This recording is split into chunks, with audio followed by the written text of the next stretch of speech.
I've spent the last 6 months wondering if it's possible to die from a broken heart without your heart actually stopping. The doctors say I'm fine, physically speaking. My blood pressure is normal, my heart rate is steady, and I'm sleeping 6 hours a night. But there is a phantom pain in my chest that flares up every time I drive past a certain Victorian house on Elm Street, a house that was supposed to be the beginning of my forever, but ended up being the tomb of my past life. They say you should keep your friends close and your enemies closer, but nobody tells you what to do when they are the exact same people. Nobody gives you a handbook for when the two people who anchor your reality decide to cut the rope and watch you drift out to sea. My name is David, and if you had asked me a year ago, I would have told you I was the luckiest man in Chicago. I had a job I loved as a landscape architect, designing green spaces for a city of concrete. I had Chloe, a woman so vibrant, she made the rest of the world look like it was in black and white. And I had Ryan. Ryan wasn't just my best friend, he was my brother in every way that mattered. We met in the sandbox when we were 5 years old. We went through high school awkwardness together, college parties, first heartbreaks, and the funerals of our fathers who died only 2 years apart. Ryan was the one who pulled me out of depression. He was the one who introduced me to Chloe at a gallery opening 2 years ago. The three of us were a unit. We were the golden trio. We spent every Friday night at our favorite dive bar, laughing until our sides hurt, planning our futures as if they were guaranteed. I trusted Ryan with my life. I trusted Chloe with my heart. I never once suspected that while I was building a pedestal for them, they were digging a grave for me. The nightmare began with a dream, specifically a dream house. Chloe and I had been talking about moving in together properly, buying a place to renovate. Since she was an interior designer and I was an architect, it was going to be our passion project. Ryan, being a top-tier real estate agent in the city, naturally insisted on handling the search. He told us he would waive his commission, that it was his gift to us. I remember hugging him, feeling tears in my eyes, thinking about how rare it was to have a friend this generous. We found the place on Elm Street. It was a wreck, but it had good bones. It was way over budget, listed at $600,000, which was a stretch for me. I had saved aggressively for a decade, living in a shoebox apartment, eating ramen, putting away every cent. This house would drain my entire savings account and lock me into a massive mortgage. But Chloe walked through the dusty rooms with stars in her eyes, pointing out where the nursery would go, where we would put the Christmas tree. Ryan stood by the window, nodding, telling me the market was hot and this place would double in value in 5 years. He pushed hard. He said there was a bidding war. He said we had to offer $50,000 over asking price immediately or we'd lose it. I trusted him. I authorized the offer. I liquidated my portfolio. I signed the papers. The cracks started showing 2 weeks after closing. We hadn't moved in yet. The place needed gutted. I was over at the site late one Tuesday night. I wasn't supposed to be there. I had told Chloe I was going to visit my mom in the suburbs, but my mom had canceled last minute with a migraine. So I decided to drive to the house and take some measurements for the garden patio I wanted to surprise Chloe with. I parked down the street because I didn't want to block the dumpster in the driveway. As I walked up, I saw Ryan's Range Rover parked around the side, hidden behind overgrown hedges. I smiled, thinking he was there checking on the contractors for me. He was always going the extra mile. I walked up the porch steps, which were rotting and quiet under my boots. The front door was unlocked. I stepped into the foyer. It was empty, dark except for a single work light shining from the kitchen. I heard voices. He's going to freak out when he sees the plumbing estimate, Ryan's voice echoed. It sounded amused. Don't tell him yet, Chloe's voice replied. Just tell him it's a necessary upgrade. He won't question you. He never questions you. I froze. It wasn't just the words, it was the tone. There was a level of intimacy, a conspiratorial softness that didn't belong to a conversation between a boyfriend's best friend and his girlfriend. God, you're bad, Ryan laughed. Then I heard a sound that made my blood turn to ice. The distinctive sound of a zipper followed by a soft moan. I stood there in the dark hallway, my hands trembling. Every instinct screamed at me to run in there, to shout, to throw a punch. But something else, a cold, analytical part of my brain that I use for complex blueprints, took over. If I went in there now, it would be a messy explosion. They would lie. They would gaslight me. They would say I misunderstood. I needed to see. I crept forward, inch by inch, until I could see into the kitchen through the crack in the doorframe. Chloe was sitting on the dusty granite island. Ryan was standing between her legs. They were kissing, not a friendly peck. A hungry, desperate, familiar kiss. He had his hands in her hair. She had her legs wrapped around his waist. I felt like I had been shot in the stomach. I clamped my hand over my mouth to stop the sob that was clawing its way up my throat. I backed away. I moved silently like a ghost, back out the front door, down the steps, and to my car. I sat in the driver's seat for an hour, just staring at the steering wheel, shaking so hard I couldn't put the key in the ignition. That night, I didn't go home to the apartment I still shared with Chloe. I checked into a motel. I needed to think. I needed to understand how deep the rot went. Was this a one-time thing? A drunken mistake? The next morning, I did something I never thought I'd do. I bought a hidden voice recorder and a small GPS tracker. I was going to war, and information was my ammunition. For the next week, I played the part of the loving boyfriend and the grateful friend. It was excruciating. Every time Chloe touched my arm, I wanted to flinch. Every time Ryan slapped me on the back, I wanted to break his nose. But I smiled. I talked about paint colors. I signed checks for contractors Ryan recommended. I planted the recorder in Chloe's car under the passenger seat. I knew they often drove together to check samples. 2 days later, I retrieved the device while Chloe was in the shower. I sat in my car with headphones on, listening to the file. What I heard destroyed the last fragment of hope I had, that this was just a physical affair. "How much did you get from the contractor kickback?" Chloe's voice asked on the recording. $5,000, Ryan replied. And the markup on the house sale was beautiful. The seller was desperate to offload it for $550. Getting David to pay $650 was genius. That's a clean $100,000 split between me and the shell company. "I feel a little bad," Chloe said, but her voice didn't sound sad. It sounded bored. "He's going to be house poor for a decade." "He'll be fine," Ryan scoffed. "He's resilient. Besides, once we get enough saved up, you leave him, we move to LA and start fresh. He keeps the money pit, we keep the cash. It's perfect." I ripped the headphones off. My head was spinning. It wasn't just betrayal, it was theft. It was fraud. Ryan hadn't just seduced my girlfriend. He had brokered a deal to defraud me of $100,000 on the house purchase. He had set up a shell company to act as the seller or an intermediary to inflate the price. And Chloe, she was in on it.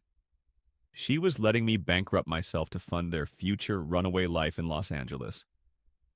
I drove to the county clerk's office. I pulled the deed and the transaction history for the house on Elm Street. I followed the paper trail. Ryan was smart, but he was arrogant. He thought I would never look. The house had been purchased 3 months ago by an LLC called Vanguard Holdings for $520,000. Vanguard Holdings had then listed it for $600,000. I paid $650,000. I dug into Vanguard Holdings. The registered agent was a lawyer, but the mailing address was a P.O. box in a town where Ryan's mother lived. This was a felony. The sadness evaporated, replaced by a cold, sharp rage. They wanted to play games with my life? Fine. I would burn their board to the ground, but I couldn't just sue them. A lawsuit would take years, and they might hide the money. I needed to destroy them completely, and I needed to do it in a way that left them with nothing. I formulated a plan. It relied on their greed. They thought I was a clueless, love-struck idiot. I was going to use that. I called a meeting with Ryan and Chloe a few days later. We met at a fancy steakhouse. I looked frantic, excited, manic. "Guys, you aren't going to believe this," I said, dropping my voice to a whisper. I got a call from a lawyer in New York. My great-aunt, the one I never met, she passed away. She left her entire estate to me. Ryan's eyes lit up immediately. "No way. How much are we talking?" $3 million. I lied. After taxes. Chloe gasped, grabbing my hand. David, that's amazing. We can do everything we wanted with the house. Exactly, I said. But here's the thing. The probate is going to take 6 months. I don't want to wait. I want to accelerate the renovations. I want to add a guest house, a pool, everything. I want this place to be a mansion. Ryan leaned in. I can make that happen, buddy. But you're tapped out on cash, right? Yeah, I said, looking defeated. The bank won't give me another construction loan until the first phase is done. Unless... I paused, baiting the hook. Unless I bring on an equity partner. Someone to front the cash for the expansion, and then I pay them back double when the inheritance clears in 6 months. I watched them exchange a glance. Greed is a powerful drug. They saw a chance to steal not just 100 grand, but hundreds of thousands more. I could do it, Ryan said slowly, trying to sound casual. I have some liquidity. I could front the cost for the pool and the guest house. We keep it off the books, just a private agreement. You pay me back with interest. Ryan, I couldn't ask you to do that, I said. We're brothers, he smiled. Let me help. Okay, I said, but we need to do it right. Since you're putting in money, I want to add your name to the title temporarily, just so you're protected. And Chloe, I want you on the title too. We're getting married eventually anyway. Let's make this house belong to all 3 of us. This was the trap. Over the next 3 weeks, I let them invest. Ryan liquidated his actual savings. He borrowed money. He put in nearly $150,000 of his own money into renovations on a house he thought he was scamming me on. Chloe maxed out her credit cards buying high-end furniture and fixtures, thinking she was spending my future millions. I had my lawyer draw up the partnership agreement.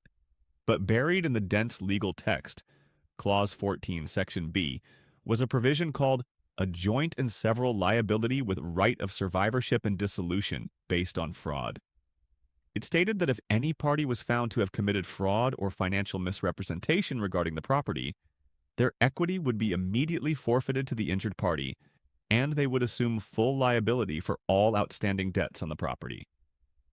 Ryan didn't read it. He was too busy counting his chickens. He signed it. Chloe signed it. Then I planned the finale. It was my birthday. Chloe had planned a surprise party at the new house, which was now half finished but usable for a gathering. All our friends were there. Ryan was there, playing the host, pouring drinks. I waited until the toast. Ryan stood up, raising a glass of expensive champagne. To David, he announced, flashing that winning smile. To the man of the hour, to friendship, and to the future. Everyone cheered. Chloe kissed my cheek. Thanks, Ryan, I said, stepping forward. I grabbed the microphone from the karaoke machine they had set up. I actually have a speech, too. I have a special presentation. I nodded to the AV guy I had hired. The projector screen descended from the ceiling. I wanted to share the journey of this house, I said, and the people who made it possible. The first slide was a picture of the 3 of us. The golden trio, I said. Then the slide changed. It was a screenshot of the text messages I had downloaded from Chloe's iPad while she was sleeping, the ones where they mocked me. The room went quiet. A few people chuckled, thinking it was a joke they didn't get yet. Wait for it, I said cold. The next slide was the bank transfer receipt showing the money moving from the shell company to Ryan's personal account. What is this? Ryan shouted, stepping forward. David, turn this off. Sit down, Ryan, I yelled into the microphone. The sound boomed through the empty, echoing house. I said sit down. He froze. The room was deathly silent. For those who can't read the small print, I told the crowd, this is proof that my best friend and my girlfriend defrauded me of over $100,000 on the purchase of this house. They set up a fake company to inflate the price. Chloe was shaking her head, tears streaming down her face. David, no, it's not what it looks like. And this, I clicked the remote again. The audio file I recorded in the car started playing over the speakers. He's resilient. Besides, once we get enough saved up, You leave him. We move to LA. The gasps from our friends were audible. Ryan looked like he was going to vomit. His face had gone completely gray. There is no inheritance, Ryan, I said, looking him dead in the eye. There is no rich great-aunt. I made it up. I made it up to see how much more you would try to steal. I walked over to the table where the legal documents were sitting, copies I had brought for show. You poured 150 grand of your own money into this house, thinking you were going to double it, I said. But you didn't read the contract you signed last week. Because of the fraud you just admitted to on this tape, and the paper trail I have on the screen, you just forfeited your equity. You paid for my renovations, Ryan, and you still owe the contractors for the pool. Ryan lunged at me. I'll kill you, he screamed. Two of my other friends, big guys from my college rugby days, stepped in and grabbed him before he could touch me. I already sent the file to the state real estate licensing board, I said calmly, and to the district attorney, and to your broker. You're done, Ryan. You'll never sell a doghouse in this state again. I turned to Chloe. She was sobbing, sitting on the floor in her designer dress. And you, I said, my voice breaking slightly. This was the hardest part. You can keep the furniture you bought, but you have to get it out of my house by tomorrow morning. If you're not gone, I'm changing the locks. I walked out of my own birthday party. I didn't look back. I got in my car and drove to my mom's house, where I finally broke down and cried for 4 hours straight. The aftermath was a slow-motion car crash for them. Ryan was investigated immediately. The fraud regarding the shell company was clear-cut. He lost his real estate license permanently. He was sued by his brokerage for damaging their reputation. He avoided jail time by taking a plea deal that required him to pay massive restitution, but he was financially ruined. The money he invested in my house? Gone. The contract held up in court. He had effectively gifted me the renovations. Chloe tried to contact me for months. She sent letters, emails, voicemails. She claimed Ryan manipulated her, that she was afraid of him. I never responded. I found out later she had to declare bankruptcy because of the credit card debt she racked up for the future life she thought she was buying. She moved back to her hometown, working as a receptionist. I kept the house. It took me a year to finish it. I changed every color they had picked. I turned the room that was supposed to be the nursery into a home office. I ripped out the garden patio Ryan had suggested and designed something completely different. Living there was hard at first. The house was a monument to their betrayal, but slowly it became a monument to my survival. I reclaimed it. I learned a brutal lesson that year. I learned that the people who smile the brightest in your presence are often the ones sharpening the knives in the dark. I learned that blind trust is a luxury I can no longer afford, but I also learned that I am stronger than I thought. They tried to bankrupt me, both emotionally and financially. Instead, they built me a castle and handed me the keys. Sometimes, late at night, I sit on my porch, the porch Ryan paid to have restored, and I drink a beer. I look out at the city and I feel a sense of peace. The phantom pain in my chest is gone. I have new friends now. I'm dating a woman who is honest to a fault, someone who values loyalty over luxury. I survived the golden trio, and I'm the only one who came out shining.